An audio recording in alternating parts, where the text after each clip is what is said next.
क्या आप जानते हैं कि समुद्र में इतना सारा पानी कहाँ से आया है? या फिर क्या आपको पता है कि धरती पर चमकने वाला समुद्र भी है? क्या आप जानते हैं कि दुनिया में एक ऐसी कार भी है जो 7 महीनों तक लगातार चल सकती है? यकीनन आपने आज से पहले इतने अमेजिंग फैक्ट्स नहीं सुने होंगे, इसलिए वीडियो को आखिर तक जरूर देखें। Fact number 1। आमतौर पर किसी भी इंसान की आंख के अंदर एक ही पुतली होती है जिसका रंग काला, भूरा, नीला या हरा हो सकता है। लेकिन क्या आप जानते हैं कि इस दुनिया में चंद लोग ऐसे भी हैं जिनकी आंख के अंदर एक नहीं बल्कि 2 पुतलियां होती हैं? जी हाँ, आपने बिल्कुल सही सुना। ये एक दुर्लभ बीमारी है जिसे पुपुला डुप्लेक्स के नाम से जाना जाता है। इस बीमारी से ग्रस्त व्यक्ति की आंख के अंदर एक के बजाय 2 छोटी छोटी पुतलियां बन जाती हैं जो देखने में बहुत ही अजीब लगती हैं। इस बीमारी का पहला केस साल 1918 में सामने आया था। उस वक्त लोग 2 पुतली वाली आंख को शैतान की आंख यानी इविल आई कहा करते थे और इस तरह की आंख वाले बच्चे या व्यक्ति को घर परिवार के लिए अच्छा नहीं माना जाता था। हालांकि बीते वक्त के साथ लोगों को समझ आया कि ये कोई शैतानी आंख नहीं बल्कि एक दुर्लभ बीमारी है और इससे पीड़ित लोगों की संख्या बहुत ही कम है। Fact number 2। ये तो हम सभी जानते हैं कि अंतरिक्ष में मिशन पर जाने वाले अंतरिक्ष यात्रियों का जीवन हर वक्त खतरे में रहता है, क्योंकि वो धरती से दूर एक ऐसी जगह पर जाते हैं जहां खुद को बचाने का कोई विकल्प नहीं होता है। स्पेस में कोई भी दुर्घटना होने पर अंतरिक्ष यात्रियों की जान जाना तय है और ऐसा पास्ट में हो भी चुका है। इसलिए स्पेस एक्स नाम की कंपनी ने अंतरिक्ष यात्रियों की जान बचाने के लिए एक खास तरह का कैप्सूल तैयार किया है जिसे उन्होंने ड्रैगन कैप्सूल का नाम दिया है। ये कैप्सूल आधुनिक तकनीक से लैस है जो अंतरिक्ष में किसी प्रकार का संकट आने पर स्पेसक्राफ्ट से अपने आप अलग हो जाता है। अंतरिक्ष यात्री इस कैप्सूल में सवार होकर खुद को मरने से बचा सकते हैं, जिसमें एक पैराशूट के साथ एडवांस फीचर्स होते हैं, जिसकी वजह से यह कैप्सूल किसी भी हालत में अंतरिक्ष यात्रियों के साथ धरती पर ही लैंड करता है, जबकि पृथ्वी के वायुमंडल में प्रवेश करते समय भी इसे कोई नुकसान नहीं पहुंचता है।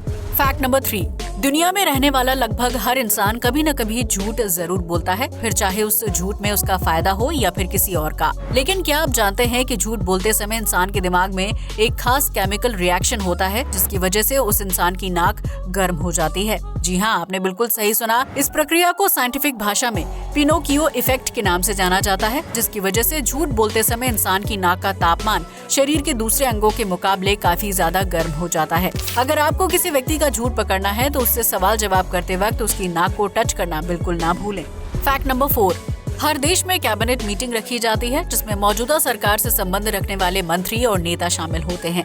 लेकिन क्या आपको पता है कि मालदीव दुनिया का इकलौता ऐसा देश है जिसने कैबिनेट मीटिंग के लिए कोई भवन या हॉल नहीं बल्कि समुद्र का चुनाव किया था? दरअसल साल 2009 में मालदीव में कैबिनेट मीटिंग के लिए समुद्र के अंदर 20 फीट की गहराई में टेबल और कुर्सियां लगाई गई थी, जिसके बाद सरकार के मंत्रियों ने 30 मिनट तक पानी के अंदर रहते हुए उस मीटिंग को पूरा किया था। असल में मालदीव सरकार दुनिया का ध्यान ग्लोबल वार्मिंग की तरफ खींचना चाहती थी, जिसकी वजह से धरती की बर्फ तेजी से पिघल रही है और उसकी वजह से समुद्र का जलस्तर बढ़ रहा है। अगर ग्लोबल वार्मिंग को कंट्रोल करने के लिए सही समय पर कदम ना उठाए गए तो उस स्थिति में मालदीव का अस्तित्व खतरे में पड़ सकता है। जानकारों की माने तो समुद्र का जलस्तर बढ़ने की वजह से मालदीव साल 2050 तक पूरी तरह से पानी में डूब जाएगा, जिसकी वजह से इस देश की सरकार दुनिया से अपील कर रही है कि वो जलवायु परिवर्तन के मसले को ज्यादा गंभीरता से ले। अपने इस मैसेज को अन्य देशों तक पहुंचाने के लिए मालदीव सरकार ने समुद्र के अंदर कैबिनेट मीटिंग की थी और इस दौरान सभी नेताओं ने ऑक्सीजन सिलेंडर के जरिए पानी के अंदर सांस ली थी। Fact number 5। अगर आप कार में सफर करते हैं तो आपको ये अच्छी तरह से पता होगा कि उसमें एयर बैग की सुविधा होती है। अगर कभी कार का एक्सीडेंट हो जाए तो एयर बैग तुरंत खुल जाता है ताकि कार में सवार व्यक्ति के सिर पर गंभीर चोट ना लगे। लेकिन क्या आप जानते हैं कि इसी टेक्नोलॉजी को ध्यान में रखते हुए बाइक और साइकिल के लिए हेड बैग बनाए गए हैं जो दुर्घटना के समय आपके सिर को सुरक्षित रखने का काम करेंगे। ये हेड बैग बहुत ही एडवांस टेक्नोलॉजी के साथ बनाए गए हैं जो बाइक या साइकिल की टक्कर होते ही तुरंत खुल जाते हैं और पूरे सिर को एक हेलमेट की तरह कवर कर लेते हैं। इसकी वजह से दुर्घटना में शिकार हुए व्यक्ति के सिर पर गंभीर चोट आने का खतरा कई गुना तक कम हो जाता है, जिसकी वजह से यूरोपीय देशों में इस हेड बैग को बड़े पैमाने पर पसंद किया जा रहा है। अगर इस हेड बैग की टेस्टिंग बिल्कुल ठीक रही तो ये सेफ्टी गैजेट आपको जल्द ही भारत में देखने को भी मिल सकता है। Fact number 6। आप में से बहुत से लोगों ने समुद्र किनारे अपने परिवार, पार्टनर और दोस्तों के साथ मौज मस्ती की होगी, जबकि समुद्र की लहरों के साथ खेल खेलने में भी अलग ही मजा आता है। लेकिन क्या आप जानते हैं कि दुनिया भर में ऐसे बहुत से समुद्री किनारे हैं जो रात के अंधेरे में रहस्यमय ढंग से चमकने लगते हैं? जी हाँ, आपने बिल्कुल सही सुना। मालदीव से लेकर जमाइका, इंडोनेशिया और प्यूर्टो रिको में समुद्री किनारों को आप रात के समय में नीले रंग की खूबसूरत लाइट में जगमगाते हुए देख सकते हैं। दरअसल इन जगमगाते हुए समुद्री किनारों के लिए फाइटोप्लैंक्टन नाम का जीव जिम्मेदार होता है, जो रात के समय पानी की सतह पर आकर तैरने लगता है। ये जीव आकार में इतना छोटा होता है कि आप नेकेड आइज से उसे देख भी नहीं सकते हैं, लेकिन जब ये पानी की सतह पर तैरते हैं तो उसके शरीर से नीले रंग की चमकदार लाइट निकलती है। इस जीव की शारीरिक लाइट की वजह से समुद्र के किनारे पानी नीला दिखाई देने लगता है, जिसमें आप किसी भी प्रकार की प्रक्रिया कर लें, लेकिन पानी का रंग नीला ही रहता है। आपको बता दें कि इस प्रजाति के कुछ जीवों का आकार काफी बड़ा होता है, जो दिन के उजाले में भूरे या हल्के लाल रंग के दिखाई देते हैं, जबकि इनमें से कुछ जीव जहरीले भी होते हैं। इस जीव की वजह से कभी कभी रात के समय समुद्र का रंग दूधिया या पारदर्शी हो जाता है, जिसकी वजह से इसे मिल्की सी के नाम से भी जाना जाता है। ये नीला समुद्र कई लोगों को अपनी तरफ आकर्षित करता है, जिसकी वजह से इंडोनेशिया समेत कई समुद्री इलाकों में पर्यटकों की भारी भीड़ इकट्ठा होती है। फैक्ट नंबर 7, आपने बर्थडे या मैरिज एनिवर्सरी के मौके पर केक तो जरूर खाया होगा, जिसके बाजार में कई तरह के फ्लेवर्स हैं। लेकिन क्या आप जानते हैं कि एशिया का सबसे बड़ा केक कौन सा है और उसे कब और कहां बनाकर तैयार किया गया था? अगर नहीं तो हम आपको बता दें कि एशिया का सबसे बड़ा केक साल 2020 में भारत के चेन्नई में बनाकर तैयार किया गया था, जिसे भारत के पूर्व राष्ट्रपति डॉक्टर APJ अब्दुल कलाम की याद में बनाया गया था। इस केक को बनाने के लिए चेन्नई के 30 बेकर्स ने साथ काम किया था, जिन्होंने 650 किलोग्राम चीनी, 16,000 अंडों और 500 किलोग्राम मैदे का इस्तेमाल करके एशिया का सबसे बड़ा केक बनाने में सफलता हासिल की थी। इस केक के ऊपर डॉक्टर कलाम की तस्वीर भी लगाई गई थी, जबकि इस केक का नाम एशिया बुक ऑफ रिकॉर्ड्स में भी शामिल किया गया है। आपको बता दें कि ये केक भारत के सुपर पावर बनने की खुशी में बनाया गया था, जिसका वजन 2020 किलोग्राम था। इस केक को देखने के बाद आप समझ गए होंगे कि भारतीयों के लिए कोई भी काम नामुमकिन नहीं है। फैक्ट नंबर 8, हर देश में कोई न कोई त्योहार मनाया जाता है, जिसमें स्थानीय लोग बढ़ चढ़कर हिस्सा लेते हैं और खूब मौज मस्ती करते हैं। आज हम आपको एक ऐसे त्योहार के बारे में बताने जा रहे हैं, जिसमें देर तक सोने वाले व्यक्ति को पानी में फेंक दिया जाता है। जी हाँ, आपने बिल्कुल सही सुना। इस त्योहार को नेशनल स्लीपी हेड डे के नाम से जाना जाता है, जिसे फिनलैंड में हर साल 27 जुलाई के दिन मनाया जाता है। इस त्योहार के दौरान घर के सदस्य सुबह एक दूसरे से पहले उठने की कोशिश करते हैं।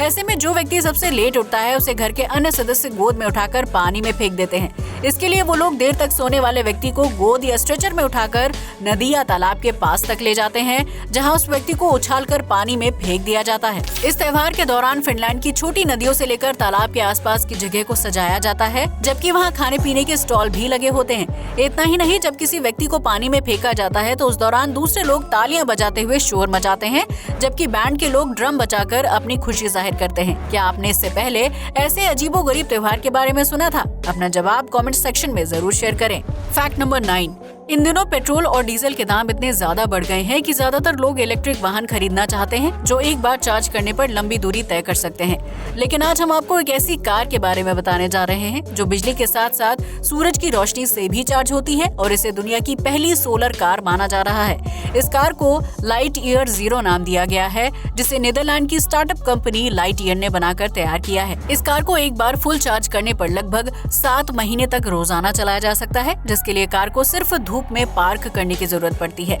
लाइटईयर 0 को उन देशों को ध्यान में रखकर तैयार किया गया है जहां बहुत ज्यादा धूप और गर्मी होती है। इस कार की छत पर 54 वर्ग फुट का डबल कर्व्ड सोलर एरेज लगाया गया है, जो पार्किंग में धूप में खड़ी कार को चार्ज करने का काम करता है। कंपनी का दावा है कि अगर इस कार को रोजाना पर्याप्त धूप मिले तो ये 70 किलोमीटर की दूरी तय कर सकती है।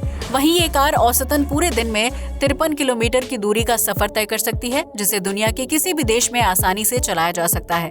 कंपनी का कहना है कि नीदरलैंड जैसे कम धूप वाले देश में भी लाइटईयर 0 को एक बार चार्ज करने पर लगभग 2 महीने तक चलाया जा सकता है। वहीं जिन देशों में ज्यादा तेज धूप रहती है, वहां ये कार 7 महीने तक चल सकती है। इतना ही नहीं, इस कार को 0 से 100 किलोमीटर प्रति घंटा की रफ्तार पकड़ने में महज 10 सेकंड का समय लगता है। फैक्ट नंबर 10, आप में से बहुत से लोगों के दिमाग में कभी न कभी ये सवाल जरूर आता होगा कि आखिर धरती पर इतने बड़े समुद्र का निर्माण कैसे हुआ होगा और उस समुद्र में इतना ज्यादा पानी कहां से आया। तो इस सवाल का जवाब जानने के लिए आपको इतिहास में पीछे जाने की जरूरत पड़ेगी। दरअसल आज से लगभग 4.54 बिलियन साल पहले पृथ्वी का निर्माण हुआ था और उस वक्त हमारी पृथ्वी आग का जलता हुआ गोला थी। जिसमें अंतरिक्ष से उल्कापिंडों और क्षुद्र ग्रहों की बारिश होती थी। पृथ्वी के अंदरूनी हिस्से और सतह पर खनिज तत्व गर्म तापमान की वजह से जलते थे और भाप बनकर पृथ्वी की ऊपरी सतह में बादल के रूप में जमा हो जाते थे। जब इन बादलों ने पृथ्वी पर बारिश करना शुरू किया तो पृथ्वी की गर्म सतह से टकराते ही पानी की बूंदें वापस भाप बनकर आसमान में चली जाती थी। इस तरह बारिश और भाप की प्रक्रिया कई सालों तक निरंतर चलती रही, जिसकी वजह से पृथ्वी धीरे धीरे ठंडी होने लगी और बादलों ने कई सालों तक पृथ्वी पर बारिश की। ये बारिश पृथ्वी पर भूमिगत जल के रूप में जमा हो गई, लेकिन जब जमीन के अंदर ज्यादा पानी सोखने की क्षमता नहीं बची तो सतह पर पानी ने इधर उधर फैलना शुरू कर दिया। इस तरह पृथ्वी का एक बड़ा हिस्सा समुद्र, नदियों और तालाबों से भर गया, जिसका जल स्तर साल दर साल बारिश की वजह से बढ़ता ही रहता था। इसके अलावा कॉमेट्स ने भी बर्फ के रूप में धरती पर पानी लाने का काम किया था। हालांकि उस पानी की मात्रा इतनी कम थी कि उससे समुद्र का निर्माण नहीं हो सकता था। आज के लिए बस इतना ही। जय हिंद दोस्तों।